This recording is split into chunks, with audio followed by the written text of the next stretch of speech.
Peter Bowler from American Eagle. Thank you. Good morning, everyone. Nice to see you. There are a variety of good things happening at American Eagle, so I'll take just a few minutes and cover some of them. Michael, good to see you. First, though, let me talk about safety for a moment. We take it very seriously at American Eagle. We start every meeting talking about safety, and we generally start every operational day by talking about safety on our conference calls. American Eagle has implemented virtually every one of the voluntary programs the FAA has recommended. We were one of the first regional airlines to have an ASAP program. We're one of the only regional airlines to have every employee group have an active ASAP program. We have LOSA programs. We have a FOQA program. We are in the process of finalizing our AQP status. We have an IEP program. We have virtually every program that the FAA has recommended on a voluntary basis. We take safety from the employee's perspective as our starting point, and about 9 years ago we launched a very aggressive program to reduce employee injuries, because aviation still is one of the least safe industries to work in terms of employee injuries. And we have succeeded in dropping our employee injury rates by about 70%, and I believe now have one of the lowest, if not the lowest, employee injury rates in the aviation industry. And we believe that we have established a culture where our employees believe we are concerned about them, and therefore they are concerned about doing their work safely and professionally and in a compliant fashion. I am extremely proud of the people at American Eagle. I'm proud of the fact that we have the most senior, most experienced cadre of pilots that we have. I believe one of the most comprehensive pilot training programs, pilot selection programs, that we exceed, again, virtually all of the FAA guidance in terms of pilot training.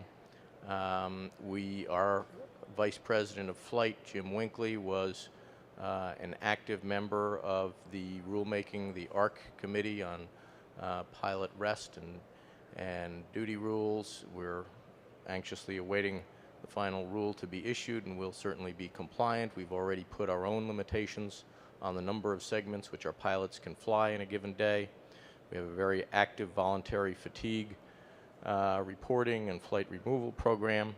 So safety is something we take very seriously, and I'm very proud of the record we've built on that front. I'm also happy to report that Eagle is growing again. We're increasing the utilization on our fleet. We're flying more hours every day. In about a month, we will start taking delivery of the first of our 22 new CRJ-700 aircraft. The first new deliveries at Eagle in about 5 years.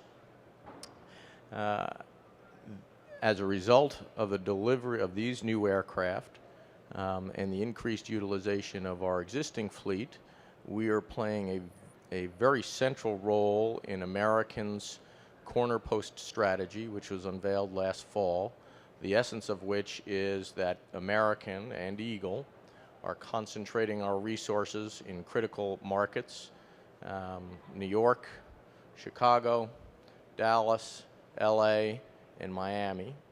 We're reducing our point-to-point or non-hub flying in order to concentrate our assets in those big critical markets so that we can continue to be a strong force and to win market share and maintain market share amongst the biggest corporations and the biggest travel users in the biggest cities in the country. Eagle will be flying, dedicating virtually all of the new CRJ deliveries to competing in the New York market, both at LaGuardia and at JFK. We will be renovating both the Eagle and the American concourses at LaGuardia, and look forward to being aggressive participants in the biggest travel market in the world. Um, the other the other half of our CRJ fleet, we have 25 CRJs flying today at American Eagle and 22 new CRJ deliveries coming next month. All of those aircraft will be offering two-class service. The first-class service American Eagle has ever offered will launch on July the 1st. We have 18 of our 25 CRJ aircraft already configured in a 9 first-class seat, 54 coach seat configuration. It's the 3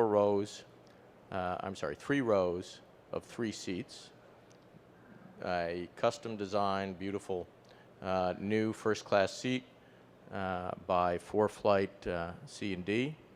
It's a terrific seat. I have personally sat in it about 250 hours because it was planted in my conference room for months while we were going through the selection process. And it's going to be a great product. We're going to be offering first-class food and beverage service on all of the CRJ flights that are over 2 hours. We'll have a food service, so it will line up exactly with the American Airlines in-flight service. And, of course, complimentary soft drinks and hot towels and all of the normal things that you associate with an American Airlines first-class product will be offered on our CRJs, and you'll be seeing most of them flying in New York and in Chicago.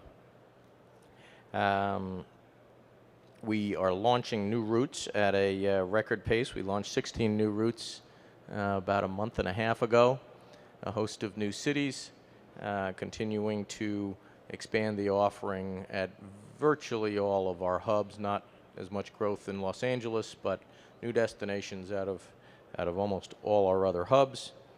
Our facilities, we continue to upgrade our facilities. The latest overhaul happened in Los Angeles. We opened about 2 months ago a beautiful new terminal there.